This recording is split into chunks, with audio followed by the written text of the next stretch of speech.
राधा वल्लभ श्री हरिवंश, राधा वल्लभ श्री हरिवंश। नारायणं नमस्कृत्यं नरं चैव नरोत्तमं, देवी सरस्वती व्यासं ततो जयमुदीरये। राधा मेरी माती है, पिता मेरे घनश्याम, इन दोनों के चरणों में मेरा कोटि कोटि प्रणाम। ओम श्री परमात्मने नमः। श्री गणेशाय नमः। स्त्रियों और प्रजा के लोगों के सहित राजा धृतराष्ट्र का रणभूमि में जाने के लिए नगर से बाहर निकलने। वैशंपायन वाचः, वे सम्पायन जी कहते हैं, राजन विदुर की यह बात सुनकर पुरुषश्रेष्ठ राजा धृतराष्ट्र ने रथ जोतने की आज्ञा देकर पुनः इस प्रकार कहा। धृतराष्ट्र बोले, गांधारी को तथा भरतवंशी अन्य सब स्त्रियों को शीघ्र ले आओ तथा वधू कुंती को साथ लेकर वहां जो दूसरी स्त्रियां हो उन्हें भी बुला लो। परम धर्मज्ञ विदुर जी से ऐसा कहकर शोक से जिनकी ज्ञान शक्ति नष्ट सी हो गई थी, वह धर्मात्मा राजा धृतराष्ट्र रथ पर सवार हो। गंधारी पुत्र शोक से पीड़ित हो रही थी। पति की आज्ञा पाकर वह कुंती तथा अन्य स्त्रियों के साथ जहाँ राजा धृतराष्ट्र थे वहां आई। वहां राजा के पास पहुंचकर अत्यंत शोक में डूबी हुई वे सारी स्त्रियां एक दूसरे को पुकार पुकार कर परस्पर गले से गले लग गई और जोर जोर से फूट फूट कर रोने लगी। विदुर जी ने उन सब स्त्रियों को आश्वासन दिया, वो स्वयं भी उनसे अधिक आर्त हो गए थे। आंसुओं से गदगद कंठ हुई। उन सब को रथ पर चढ़ाकर वे नगर से बाहर निकले। तदंतर कौरवों के सभी घरों में बड़ा भारी आर्तनाद होने लगा।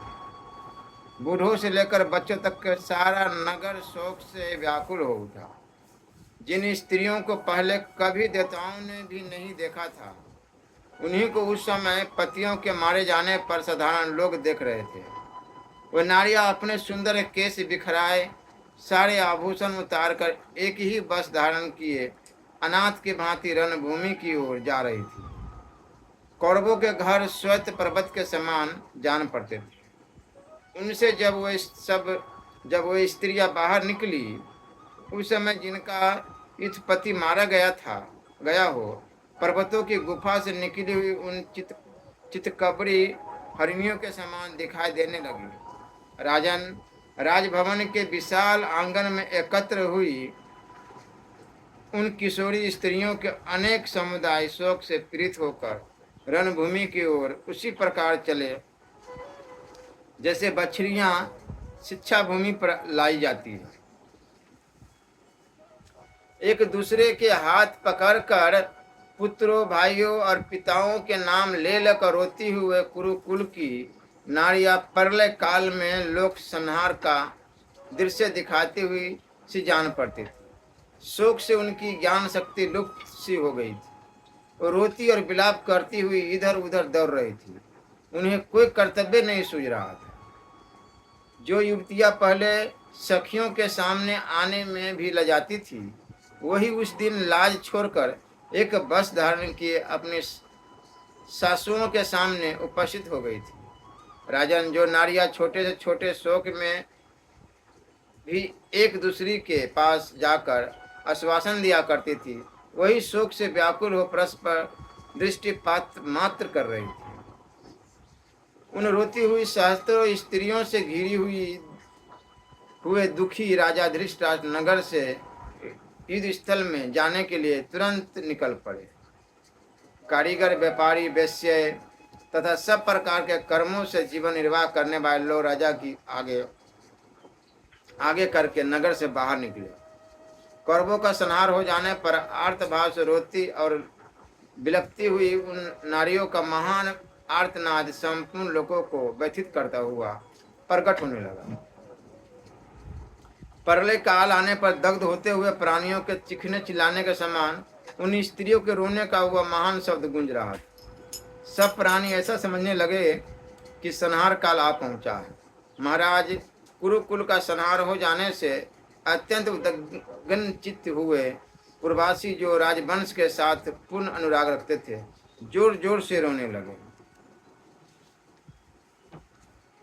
वैशंपायन जी महाराज कहते हैं, राजन, वह सब लोग हस्तिनापुर से एक ही कोस की दूरी पर पहुंचे होंगे कि उन्हें शरद्रान के पुत्र कृपाचार्य, द्रोण कुमार, अश्वत्थामा और कीर्तिवर्मा ये तीनों महारथी दिखाई दिए। रोते हुए ऐश्वर्यशाली प्रज्ञा चक्षु राजा धृतराष्ट्र को देखते ही आंसुओं से उनका गला भर आया और वे इस प्रकार बोले, पृथ्वीनाथ महाराज, आपका पुत्र अत्यंत दुष्कर कर्म करके अपने सेवकों सहित इंद्रलोक में जा पहुंचा है।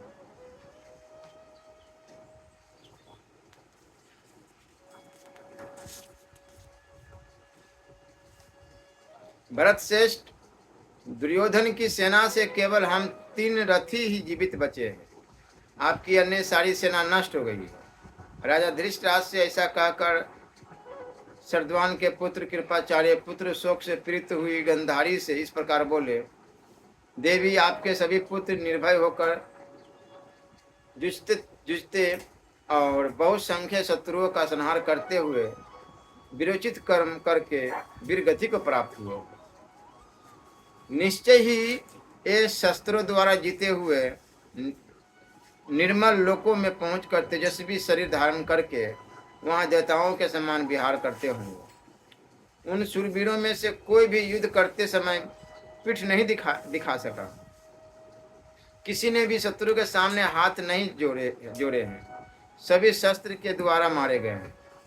इस प्रकार युद्ध में जो शस्त्र द्वारा मृत्यु होती है उसे प्राचीन महर्षि क्षत्रिय के लिए उत्तम गति बताते हैं।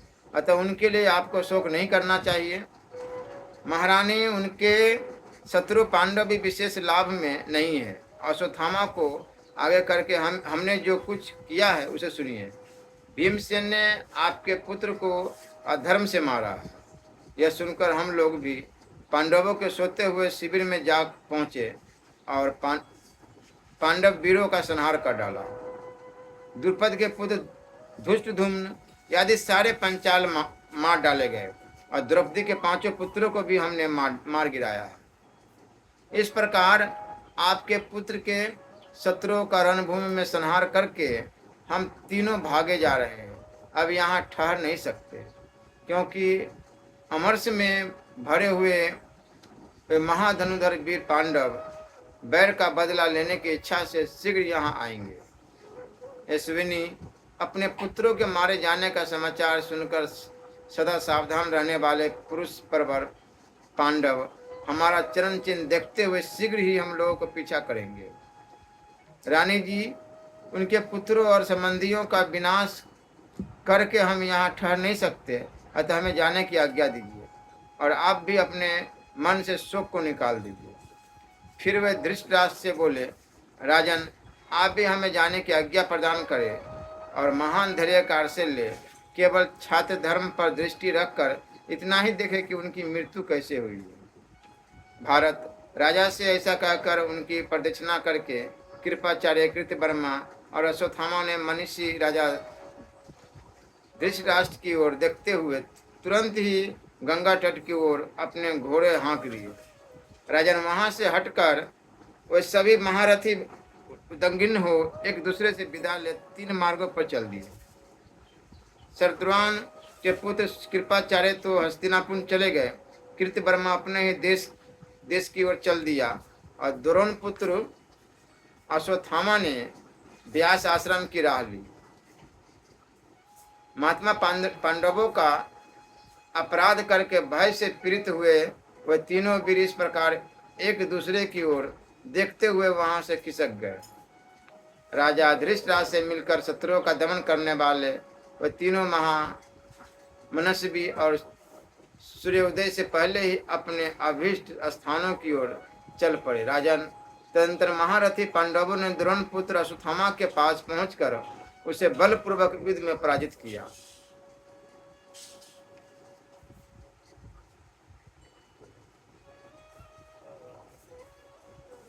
वैशंपायन जी कहते हैं, महाराज जन्मेजय समस्त सेनाओं का संहार हो जाने पर धर्मराज युधिष्ठिर ने जब सुना कि हमारे बूढ़े ताऊ संग्राम में मरे हुए वीरों का अंत्येष्टि कर्म कराने के लिए हस्तिनापुर से चल दिए हैं, तब वो स्वयं पुत्र शोक से आतुर वो पुत्रों के ही शोक में डूबकर चिंतामग्न हुए राजा धृतराष्ट्र के पास अपने सब भाइयों के साथ गए। उस समय दशहरक कुलनंदन और महात्मा श्री कृष्ण, सत्यकी और यीशु भी उनके पीछे पीछे गए। अत्यंत दुख से आतुर और शोक से दुबली हुई द्रौपदी ने भी वहां आई हुई पंचाल महिलाओं के साथ उनका अनुसरण किया। भरतश्रेष्ठ गंगा तट पर पहुंचकर युधिष्ठिर ने कुर्री की तरह आर्त स्वर से विलाप करती हुई स्त्रियों के कई दल देखे। वहां पांडवों के प्रिय और अप्रिय जनों के लिए हाथ उठाकर आर्त स्वर से रोती और करुणा कुंदन करती हुई सहस्त्रों महिलाओं ने राजा युधिष्ठिर को चारों ओर से घेर लिया। वह बोली, अहो राजा की वह धर्मगीता और दयालुता कहाँ चली गई कि इन्होंने ताऊ, चाचा, भाई, गुरु, पुत्रों और मित्रों का भी वध कर डाला। महाबाहो द्रोणाचार्य, पितामह भीष्म, जयद्रथ का भी वध करके आपके मन की कैसी अवस्था हुई। भरतवंशी नरेश अपने ताऊ, चाचा और भाइयों को, दुर्जय वीर अभिमन्यु को तथा द्रौपदी के सभी पुत्रों को न देखने पर इस राज्य से आपका क्या प्रयोजन है। धर्मराज महाबाहु युधिष्ठिर ने कुर्री की भांति कुंदन करती हुई उन स्त्रियों के घेरे को लांघ कर अपने ताऊ धृतराष्ट्र को प्रणाम किया।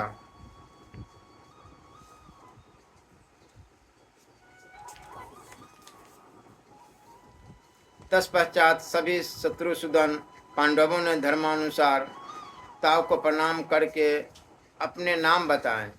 पुत्र वध से पीड़ित हुए पिता ने शोक से व्याकुल हो अपने पुत्रों का अंत करने वाले पांडु पुत्र युधिष्ठिर को हृदय से लगाया, परंतु उस समय उनका मन प्रसन्न नहीं था। भरतनंदन धर्मराज को हृदय से लगाकर उन्हें सांत्वना दे धृतराष्ट्र भीम को इस प्रकार खोजने लगे मानो आग बनकर उन्हें जला डालना चाहते हो।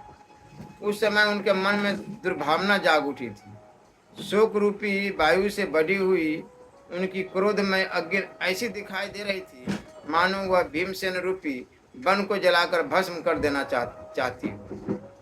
भीमसेन के प्रति उनके अशुभ संकल्पों को जानकर श्री कृष्ण ने भीमसेन को झटका देकर हटा दिया और दोनों हाथों से उनकी लोहमयी मूर्ति धृतराष्ट्र के सामने कर दी। महाज्ञानी और परम बुद्धिमान भगवान श्री कृष्ण को पहले से ही उनका अभिप्राय ज्ञात हो गया था, इसलिए उन्होंने वहाँ यह व्यवस्था कर ली थी। बलवान राजा धृतराष्ट्र ने उस लोहमय भीमसेन को ही असली भीम समझा और उसे दोनों बाहों से दबाकर तोड़ डाला। राजा धृतराष्ट्र में 10,000 हाथियों का बल था, तो भी भीम की लोहमय प्रतिमा को तोड़कर उनकी छाती व्यथित हो गई और मुंह से खून निकलने लगा।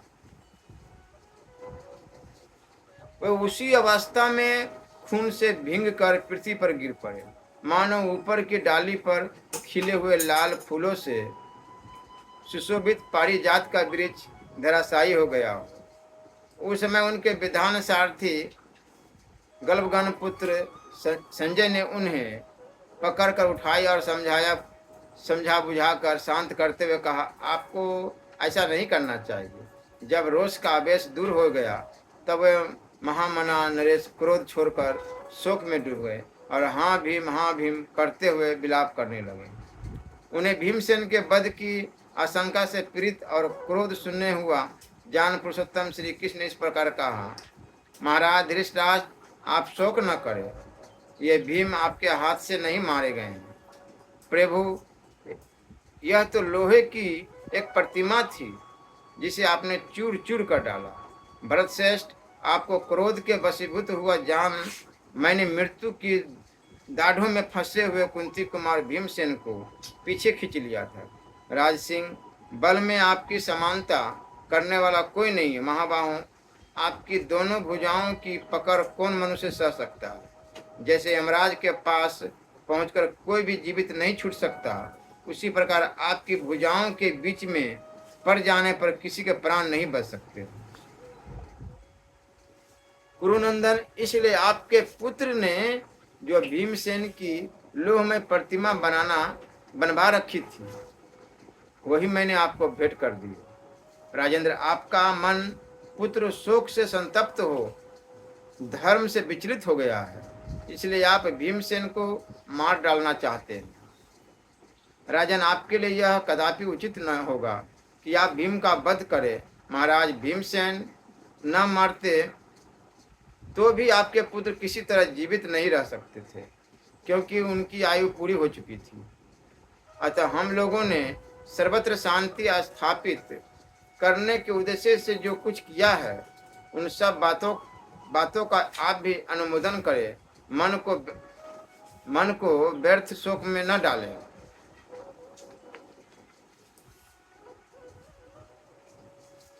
वैशंपायन जी कहते, तदंतर सेवक गण सोच संबंधी कार्य संपन्न कराने के लिए राजा धृतराष्ट्र की सेवा में उपस्थित हुए।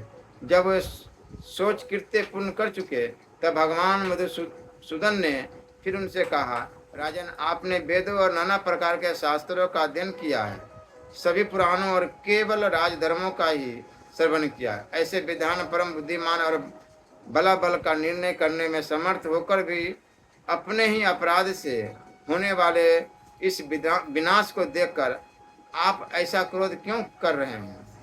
भरतनंदन, मैंने तो उसी समय आपसे यह बात कह दी थी। भीम, द्रोणाचार्य, विदुर और संजय ने भी आपको समझाया था राजन, परंतु आपने किसी की बात नहीं मानी। कुरुनंदन, हम लोगों ने आपको बहुत रोका, परंतु आपने बल और शौर्य में पांडवों को बढ़ा चढ़ा जानकर भी हमारा कहना नहीं माना। जिसकी बुद्धि स्थिर है, ऐसा जो राजा स्वयं दोषों को देखता और देश काल के विभाग को समझता है, वह परम कल्याण का भागी होता है। जो हित की बात बताने पर भी हित की बात को नहीं समझ पाता, वह अन्याय का आश्रय ले बड़ी भारी विपत्ति में पड़कर शोक करता है। भरतनंदन, आप अपनी ओर तो देखिए, आपका बर्ताव सदा ही न्याय के विपरीत रहा है। राजन, आप अपने मन को बस में न करके सदा दुर्योधन के अधीन में ही रहे हैं। अपने ही अपराध से विपत्ति में पड़कर आप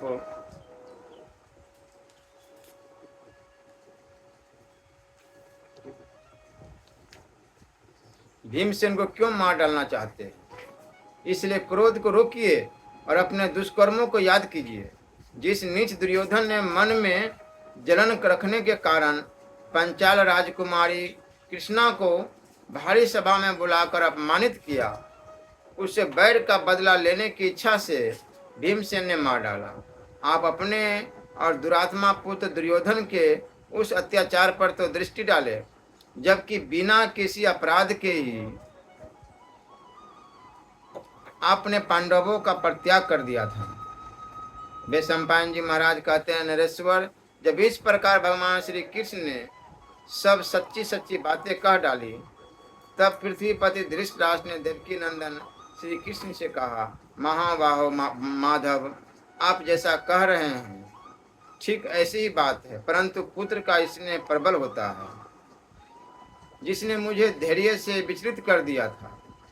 श्री कृष्ण, सौभाग्य की बात है कि आपसे सुरक्षित होकर बलवान सत्य पराक्रमी पुरुष सिंह भीमसेन मेरी दोनों भुजाओं के बीच में नहीं आए। माधव, अब इस समय मैं शांत हूँ, मेरा क्रोध उतर गया है और चिंता भी दूर हो गई है। अतः मैं मध्यम पांडव वीर अर्जुन को देखना चाहता हूँ। समस्त राजाओं तथा अपने पुत्रों के मारे जाने पर अब मेरा प्रेम और हित चिंतन पांडु के इन पुत्रों पर ही आश्रित है। तदंतर रोते हुए धृतराष्ट्र ने सुंदर शरीर वाले भीमसेन, अर्जुन तथा माद्री के दोनों पुत्र नरवीर नकुल सहदेव को अपने अंगों से लगाया और उन्हें सांत्वना देकर कहा, तुम्हारा कल्याण हो।